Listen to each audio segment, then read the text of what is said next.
Are we recording? Yeah, we're recording. Welcome to Weddings Uncensored, where we drink and talk and drink. I'm Kyle. And I'm Allie, and we are here breaking down the good, the bad, and the downright crazy of this whole wedding industry. Happy New Year! Happy New Year! Woo! Cheers. First episode of 2025. Let's go. I know. This is our third? This will be our third year of doing this? I don't know. Yeah. Math. It just popped up in my mememories like 2 years ago. We took like our first photo shoot. So I'm using round numbers, but this will be our third year. Going into the third year. Going into the third year, yeah. Which is cool. It's very exciting. It is very exciting. Yeah. I don't know many other people that have had at least an ongoing podcast this long. Unless we're not like Joe Rogan or like, I mean, I know Joe Rogan pretty well. Yeah. No one else that I know has been doing it as long as we have either. True. I'm proud of us. Yes. Go team go. Go team go. Well, as long as we've been doing this, we have not done an episode on general vendor booking tips. Shame on us. We talk a lot about booking vendors, and we've broken down a lot of different vendor categories, right? Like what to ask your caterer, what to ask your photographer, etc. So certainly go back and listen to all of those. But we're going to speak a little bit in more general terms of like you're newly engaged, you're kind of at the beginning of your Googling and Yelping and whatever. And here's some strategies and some things to think about along the way. And we're also just going to assume if you have been following us, you know all about the workbook that we have already. Of course. But we're going to assume that you've already honed your vision. You should really know what that is. Which is a whole episode. So watch that. But you've already honed your vision on what you want your wedding to look like. Correct. You already have a budget. Yes.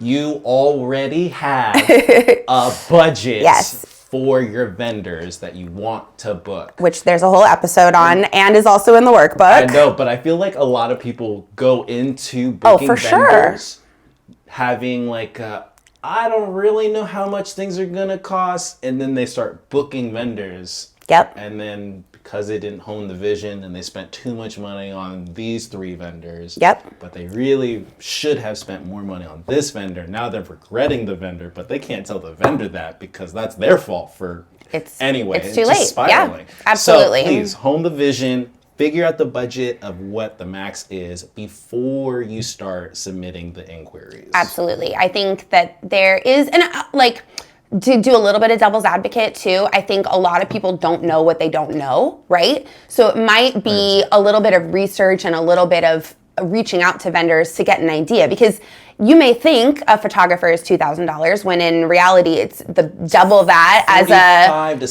a base, right? But you didn't know that. So people are kind of budgeting, pulling numbers out of the sky. So, using the knot and all these different things is just not really going to be that helpful. So you need to have a really, really clear picture on what your total number is, but also what the actual costs of these vendors are in your area, which vary widely depending on where you are in the country and, et cetera.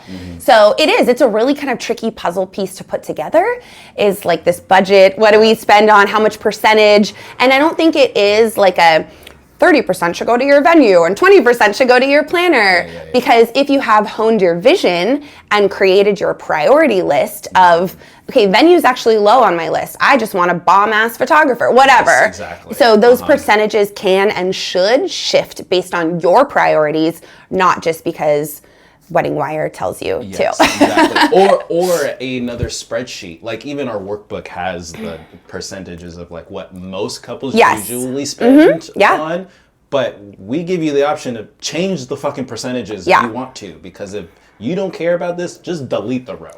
Just get rid of it. Yeah. So, but I do think that from a budget perspective, like you were saying, yes, you're only setting yourself up for failure and disappointment if you're reaching out to the $20,000 photographer and your whole budget is $30,000. So don't even reach out to them. Don't try on that dress. Don't, fall in love with the extra content, like whatever it is, because you're only going to feel sad, regret, or like unworthy. Like, there's a lot of really, I see what you're saying. Of like, if I can't afford this, should I be doing it? It's going to take the wind out of your sails. It's going to take the wind out of the sails. Gone. We're sinking. It's a sinking ship. Yeah, it's not even above water anymore. We're just done.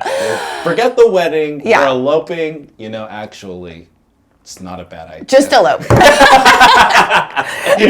moral at the end of every wedding planning podcast episode is just don't do it anymore. Oh, Lord. It's so true.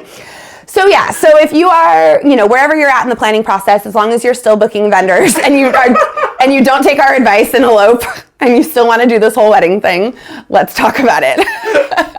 The funny thing is like when like people come up and be like, oh yeah, like we're about to get married, or they haven't like proposed yet, but they know they're gonna get married. Yeah. And then I'll be like, just elope. Don't do it. Like my job is to sell you on this and to get you to buy something. And then I just tell them, like, because we're homies, like, don't do it. Before you tell me anything about planning your vision, before you tell me anything, just elope. It'll save you. It's just funny. It'll definitely save ironic. You. It is. It is. Please buy our workbook. Anyways. So, I think the vendor selection process is really overwhelming for a lot of people, depending on where you live in the United States and everything. Like, there's so many talented creatives. So, finding somebody that resonates with you in some way, shape, or form is just like the most simple way to start. Yeah. So if it's a photographer, videographer, floral, something that's very visual, obviously there's something that is capturing your attention. If it's a coordinator, or a planner, maybe it's very personality based. Maybe it's their past work, whatever it is, something is going to like catch your eye, right? Yep. And that's the easy part, but it's also very objective, like, whatever is kind of working for you. But I think there's a few key things that you're going to look at after that. So like, I've fallen in love with this planner. She's worked at my venue a bunch. She's in the right price range. Yeah. So now there's going to be a few things that we're going to look at. Are they recommended / have they been like referred, or is there any personal validation that this person is a good fit? And then from there, whether there is or whether there isn't, I think another really big piece is like, how quickly do they email you back? How transparent are they with information? I have had so many brides be like, I love this florist. I'm obsessed with her work. I've emailed her 3 times in the last month and she like won't get back to me. And I'm like, dude, creatives sometimes are the worst. And they are because they're artists. They're not email aficionados, but we're running a business here. And when my brides come to me and say that, I'm like, okay, like, no, I don't care how much you like her work. Yeah. If she's not emailing you back, like, she's not available. Just assume that. Don't you? Yeah. And also, is this what you want to be doing for the next 9 months? Is fighting for her attention or trying to get emailing back? Like, that is so important. Yeah. So even in these very creative vendor categories, how do they run their business? Yeah. And is it efficient? Is it honest? Is the communication there? I think that's a huge piece. Yeah. Well, I mean, having a consultation call is always a must. But we're on the step first of like how to even find the vendor. Yeah. So like, I think a couple places, obviously you said it, is a planner or your venue. Because once you have those two things, you should have, the venue should have a preferred vendor list. A planner or coordinator should also have a preferred vendor list. And I would usually say, just go to those. Because if you like the planner, definitely go with that style of what that planner thinks is fun and exciting and looks good and pretty and beautiful. Venue can kind of hit or miss because you can really do almost anything with a venue. As far as their venue, like recommended lists? Yeah, exactly. Yeah, I would say like a couple things about venue lists is like a lot of venues, I would absolutely trust them. Like especially venues that are maybe a little trickier. For example, not a hotel. Have a bar. Yeah, like maybe not a hotel or a country club, right? That's going to be a little bit different. But if your venue is an empty warehouse where you're bringing in all your different things, if they have a lot of rules about their kitchen space, things like that, stick to the list because they're on there for a reason. They're trusted vendors. They're going to ensure that obviously the whole planning is easier, that the day goes smoothly, and that like you get your deposit back at the end, and you're not like, we're not trying to reinvent the wheel here, people. Do with what works sometimes, 100%. Okay, so that's interesting though. So the types of venues, at least, it'll probably, you're saying if it's a hotel, or if it's another, what was the other type? Like a country club, or one of these very like plug and play wedding venues. You're saying those ones, it's easier, more flexible on the vendors. Like you don't have to stay so strict with it. I believe so, because especially if like food and beverage, rentals, like those pieces are the ones that are like logistically there's a lot going on, and at those types of plug and play venues, it's usually already included. Yeah. So if you're bringing in so venues that already have the biggest plug and play, then we have a little I think you have a little bit more, because wouldn't you say as a videographer, you feel pretty comfortable walking into a hotel, anywhere, right? Like you're not like, oh, but if you were a caterer, okay, well, I need to make sure I do a walkthrough. Where is their dumpster that I'm going to put all their trash? Do I have to load in? Is there room for our kitchen? Do we have a deep fry? You know what I mean? Like you're as a videographer, I'm independent. Yeah, I'm not relying on the venue to do anything for me. Yeah. So for me, it doesn't make it. I see. So I think if you have your heart set on this photographer, but they're not on the venue list, it's okay. Yeah. But if you have a very complicated venue and you have your heart set on this food truck, and then it just doesn't fucking work, like then you're setting yourself up for failure. Okay. So, but then the venues, like the warehouses that don't have clarification, that is where you should rely. I think rely on because they're gonna know what they can or can't bring, what they already know the rules. Last time they've already executed it successfully, successful enough for the venue to say, check, thumbs up, you're allowed to come back. Because it happens often. Like, I don't know if people realize how often like vendors are kind of like blacklisted. Like, you done fucked up and like you're not allowed back here anymore. You made everybody's life really unhappy that day. Like, not even just the couple, but like the venue manager, the planner, the DJ's mad at you, like whatever. There's a lot going on. So we had an uncensored vendor blacklist, just our own secret one. Like, I have one. I'll share it with you. Oh my gosh, yes. Our team has one. I get texts from my coordinators like, crazy. Put him on the blacklist. Like, this was crazy. Okay. Oh yeah, we have one. We're gonna make a Weddings Uncensored blacklist that you have to pay extra to get. 100%. Yes. Yo, that's crazy. I don't think anyone has that though. Anyway. So you So venue recommended list. Same thing for a planner. Like, if the planner has worked at your venue before, they might have some insight into what works, what doesn't, and why that was a successful, move or not. Okay. So let's say Steph and I, we found Popped Champagne. We found Rancho Las Lomas as our venue. And now we say we have figured out our budget for our vendors because you helped us with that. Now, how do we start reaching out to vendors? I'm too scared. What do I do? What's the first step? Yeah, for sure. Well, I feel like we should take one more step backwards into. Please, no, because I went a little far ahead and you reeled me back, and I'm going to reel us back for one more thing I think we want to talk about too. Is if you're still in this general researching, looking at vendor lists, probably on Yelp, probably Googling, probably on the Knot or Wedding Wire. I feel like we just have to spill some tea a little bit on that. Yes, we do have to spill the tea. Because as much as, your venue maybe has this recommended vendor list, or if you are searching on like a Wedding Wire type of website, I just think it's important because people don't know that it is like a pay-to-play situation in a lot of circumstances. Not all. There are plenty of reputable venues and planners, but take every list with a grain of salt. 100%. And especially the websites and blogs, those are all a pay-to-play situation.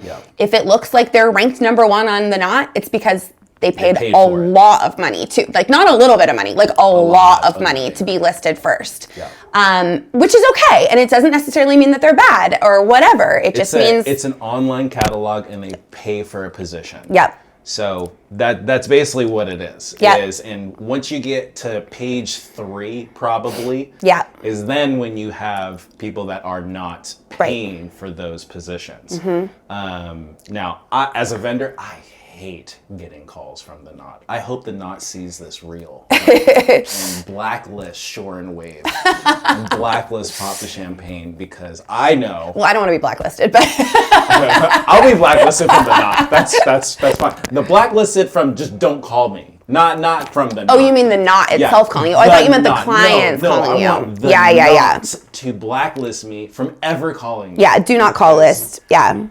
No, and Yelp too. Like, I just don't know that couples are aware of how much of that is all bullshit. And there's venues too. There's venues that you pay to be on their recommended vendor list. Yep. Or there's commission. There's a lot of kickbacks happening. And again, that's okay. You are allowed to feel your feelings on it. Yep. I have a lot of moral issues with some of this stuff. Some people don't, and that's totally fine. Mm-hmm. But it's okay to like. Move your necklace from your mic real quick, because I might hear that. I'm going to hear the clank, clank. Clank, clank. I might hear the clank, clank. Wait, I don't know how to make it go away. There you go. No, you're okay, good. Yeah. Sorry, everybody. So I just think take it all with a grain of salt and make sure you're doing your research on top of them just being listed somewhere. Yes. 100%. So, okay, so now going back to what you said. Yeah, so now going back, we have the resources Yep. of where to look. Yep. The Knot, the venue, the planning. Yep. Or some other place. General Googling. Friends referrals. Yep. Personal referrals are absolutely a wonderful place to start. And that could be your planner giving you referrals. It could be friends that have gotten married. Yeah. But certainly, have you known somebody that has had a good experience? That's huge. Literally I'm about to post a wedding highlight video where that client was a referral from another client. Yeah. That was a referral from another client. Totally. So I've shot 3 weddings, and all 3 of those couples were at each other's wedding. Totally, I've had that too. Or I'm take a photo with my bride and 3 other brides they're all homies and we're all there. There's nothing that makes me happier. And it feels good too, at least creatively, I spent a lot of time on the videos and the products that I gave to them. And so for them to still 6 months and a year later, of course, be like, oh my God, Kyle, what's up? So nice to see you. I hope they were the referral that we send over to you. So and now I'm even more excited and more hyped up because now I got, So it's the greatest compliment all the way around for us vendors and obviously as a good resource as well. But so you've found some people that are on your list. You've made a short list, right? We have 3 photographers, 3 videographers, 3 florists, etc. of the people that we want to like look into. Yeah. So that is when I think reviews are helpful. And I hesitate in saying that too much just because a vendor doesn't have like 500 reviews on the Knot or on Yelp or whatever, doesn't mean that they're bad. But it does also, it means something. Like, this is just real life. I hate Yelp. I hate that they try to call and do all this stuff. I hate soliciting reviews. It makes me feel so cringy and whatever. But that's just the reality of the industry and the world that we live in. People are looking to that for information, and I think it's valuable. Yeah, and I mean, my business is terrible at it because I don't ever ask. I hardly ever ask. No, soliciting reviews is like, ugh. Yes, I'll literally just send it. I'll send everything, like photos, videos, your highlight video, your raw, everything. And then I get like the awesome response back, and I'll just be like, well, the response was good enough for me. I don't need a review. I'm not even asking for a review. I know. I'll just screenshot it. That's it. But you also you need to. You need to. I know it sucks. But it is what it is. It's like we're creatives, but we're also business owners. Yeah. I hate having to post on social media every day, but I have to do it. So yes, I do think that there is some value to it, even though you should also take that with a grain of salt. And then booking a consultation, like you said, I think that is like the next most important thing. We've had clients book us sight unseen. Here's an email, here's my credit card information. Just do that. And obviously, as a business owner, I love that. That's fine. However, I want to make sure that I am transparent, I am clear, I am educating you. Yeah. You know exactly what you're getting yourself into, because that is a responsible wedding vendor thing to do. Well, you want to make sure that the client is in line with the service and the product that you provide. Yes. There are many times where a client might think I can do something, and they'll be like, actually, this is the style that I really prefer. Yeah. And this is the style I love to shoot in. Mm-hmm. If you like this style, I don't think we're actually the best match. Right. Here's some other people. And they're making assumptions about every different vendor category, whether it's a planner. I figured you did that, Allie. Like, oh, well, no, in no way did I ever say that, and you never asked. Like those assumptions do happen a lot. So, coming to a consultation, whether that's a phone call, a Zoom, in person, whatever that works with the vendor. And again, we're speaking on general terms, right? But I think coming to them with some questions, with a vision, and if you don't know where to kind of start with those questions, because again, you don't know what you don't know, making sure that the vendor is educating you. Like they should be explaining themselves. They know what they're doing. You don't need to know what they're doing. It's on us to be able to communicate our packages, to explain what we do, to answer questions, and that's not your responsibility as a couple. That's our responsibility as a vendor. Yep, 100%. I know I have a good conversation when couples have a couple questions to ask me, but then they also ask, hey, is there anything that we've forgotten that we should have asked about? Because that shows me, one, you want to learn, you're open to knowing more information. I'm happy to tell you, hey, these are some other things I would consider. Consider the audio. Consider how many revisions do you actually think you need. Because who would know that? Exactly. I wouldn't know. I'm just getting a highlight video and some footage. Okay, cool. But what if I'm not 100% in love with the video? Where does the music come from? How does this? Yeah, exactly. So like, it's okay to ask the vendor, what else should I know? I totally agree. I think that's a really good tip. Because it is their responsibility to tell you what is the service that they're actually providing, because what you see online is not actually what's on the contract. It's going to be a little different. Because what we post on social may have been something that we did for free or for extra. Totally. You know what I mean? There's styled shoots. Like, you don't know what you're looking at. So I think along those same lines, going back to what I was saying before though, like, are they communicating with you clearly, even setting up that consultation? Are they on time? Do you feel like they're patient with you? If you're asking a question they have answered every week for the last 12 years, like I get all the time, guess what? It's your first time asking that question. That's okay. I'm going to... No huff and puff. No huff and puff. And there are no stupid questions. No judgment. Exactly. And that is the feeling that you should be getting. Like, personalities aside, and because that can really obviously change so much, and who you vibe with, like, that's whatever. We're not even going to get into all that today.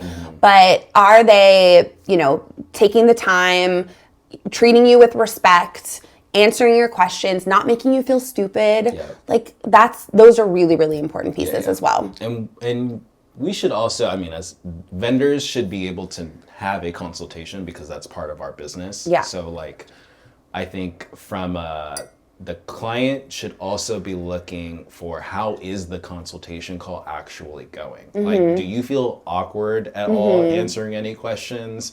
Do you feel like you're really missing something? Does something feel incomplete when you hang up the phone? Totally. Like, if you hang up the phone and be like, I think that was okay. It probably is not the best fit. Park it, and then have the other consultations. But I wouldn't make a full conclusion until you've had at least two consultations. Don't just speak with one and just make the decision. Have at least one more conversation. I even tell couples that when I ask them, like, hey, have you talked with anyone? They'd be like, no. I'd be like, cool, I'm going to give you the lay of the land. I'm going to tell you other questions you should be asking the other videographers or photographers. I'm going to tell you the styles that you should be looking for. But have that phone call, have your consultation, because I want you to feel stoked to have me. I love that. As your videographer or your photographer. If you're not stoked to have me, don't hire me. And do your research. Exactly. I hope that you feel confident about this decision. We want to make you feel confident about it. I'm not forcing you into this. I'm gonna be excited to shoot your day if you are excited to have me shoot your day. And I'm not trying to twist anyone's arm. Like, that's not a good feeling. And like a vendor shouldn't be like rushing you or making you feel pressured. Like, that's not a good feeling. So I totally agree. And then I think along those same lines, and kind of plugging our workbook again, but knowing that like you're probably not always comparing apples to apples. Maybe with certain vendors you are. Maybe there's the photo 1, photo B, photo, X like packages. But making sure you're organized with when you're comparing these vendors. Maybe limit it to like 4 per category, because you can go down a whole nasty rabbit hole interviewing 9 planners or whatever. 10 photographers. That's too much, so you've already honed your vision, you figured out your budget. We're not reaching out to people. We're only talking to the people that are quick to communicate, that are giving you all the good vibes. But don't make yourself crazy, because you can, especially like here in LA, like you're gonna have there options. are so many options. You're gonna have options. I've even seen on some of these venue lists too, where I'm like, this isn't even helpful. You listed like 40 caterers. Like this is like not great, You've already overwhelmed me. Yeah. I was looking for like 3 options. Yeah. So limit it to like say 4 on average per category of the people that you're going to interview and have consultations with. And then make sure you're, taking notes. In our workbook, we do have like vendor comparison sheets, essentially. With actual questions to ask. Questions to ask. A vendor. Yeah. So things to know, the things to consider as you're preparing for your consultations. Like there's little bullet points on pretty much every vendor category. Place for you to type in and answer the question right when you ask it. Exactly. So whether you're using our workbook, which you should, available on Etsy, only $25, or some other system, it's fine. But, just kind of, again, pulling numbers out of the sky is just as bad as being like, okay, I talked to these 3 people on the phone, like stay organized with it and treat it like project management, like you would at work. And that will also make you feel more comfortable. 100%. Something else I wanted to add, when selecting the vendors, because I know it happens where someone doesn't show up to the phone call and the consultation call, and then obviously you shouldn't really make the full decision unless your significant other has said, I just trust you, just book them, I really don't care, then go for it, book them. But if it's like me, I really cared about the DJ, and you gave me a list, Steph gave me a list of DJs to select from, and I picked one, and she had the consultation call, but I couldn't be there, I feel like I'm missing out. So all that to say is, if both of you are invested in the vendor, you should both be on the consultation call together. Yeah. I, as a vendor, don't appreciate it when someone calls and has a consultation, all to say, can we have another phone conversation? That's true, yeah. Because my significant other isn't here right now, and I don't want to make these decisions without him. It's like, well, we do run a business, and we don't have unlimited amount of time. That's very true. So I think respectfully, don't have the conversation if the other significant other is also wanting a piece or wants to know that information, because definitely you're gonna save yourself time and us time. That's a win-win. Okay. And planning a wedding is a win-win. Planning a wedding is all about time and energy and money, right? You only have a limited amount of all of those things. So, and of course, being respectful and also giving vendors grace. Like, I'm saying this, like, they better fucking email you back in 24 hours and they better not miss a call. Like, I have made mistakes in my 12 years of doing this. Like, made mistakes yesterday. I have missed an email. I have missed a call. So obviously those things, I'm speaking in general terms. But you know what I mean. When it's the florist that hasn't called you back in a month, or someone who's consistency will definitely show in too. 100%. It's been 3 weeks. You should have not responded after the first week. Exactly. So yes, let's be respectful of everyone's time and energy and give everybody grace. But I think when we're speaking in general terms, that those pieces are really important. 100%. Okay, so what is the next? Oh, like, how do you know you are ready to vote? Found the one? Yeah. How'd you know you found the one? Oh my God. I showed up. Right? They showed up to the conversation. I responded to your email on time, yes. For some people, that's enough.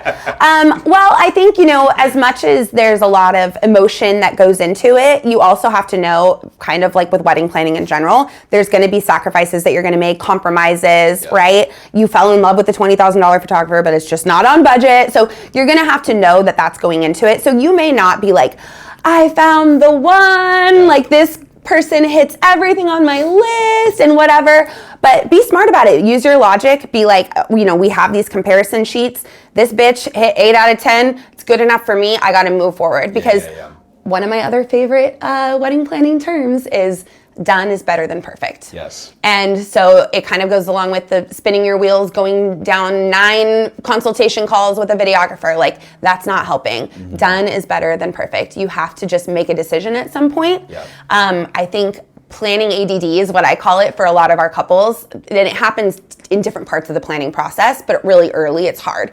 You have to start a lot of different projects. You've maybe researched too many vendors in too many different categories, and now you're a little overwhelmed because you have 17 different email conversations going with these people. So maybe it's choosing vendor category by vendor category and just knocking it off and checking it off the list. Yeah. But focusing on one thing, getting it done, and then being like, cool, I booked my coordinator. Now on to the next. Yep. Because half starting a bunch of projects is just going to get you nowhere, and that's what's going to leave you feeling decision fatigue. It's going to leave you feeling overwhelmed and just kind of not want to do it anymore. Yeah. It's not that you're like the couple is trying to be what's like how you were talking made me think of settling. But settling feels negative. Right. You know what I mean? Yep. So I think it would feel that way towards a couple that if you had a list of 19 and you just got overwhelmed or whatever it is, and you don't know what you don't know. So it's going to happen. Yeah. And I think in those moments you can feel like you're settling, but I think it's more that you are accepting. Because you don't want to walk into your wedding and be like, I settled for this vendor, I settled for that vendor, I settled for this. I think it's more just like, no, I've accepted that this is who I hired. Yeah. And I've accepted. And this is it turns into happiness. You know what I mean? Is this a tip on marriage? I don't know. On marriage or on definitely not marriage. What you're going to want to do is never want to just accept. We never want to just accept anybody, and we never want to just settle with anybody. But with the weddings, you're bound to feel happy eventually. Exactly. But I think weddings is one of those things where like everybody knows, and maybe it's just one of those unsaid things of like, nothing's going to be perfect. Right. Yes. Come on now. Like, let's be adults. I agree. Let's be realistic. It's not going to be perfect. It's not going to be the fairy tale. Something's gonna go wrong. You got a little you bit couldn't of afford everything you wanted. On your dress, on the bottom right that wasn't perfect. Or like the photographer that you really, really wanted wasn't available, but you still got another bomb ass photographer. Totally. You didn't just settle, you accepted that the vendor that you ended up picking. 100%. And I think that goes in line with, again, one of our running themes of this podcast is just setting realistic expectations, right? So we're telling you the good, the bad, the downright crazy. But don't setting your expectations early, knowing what is realistic, and whether that it comes with your family, your vendors, your venue. Like there's so many different there's so many different pieces of it. So to settling. To accepting. Jesus.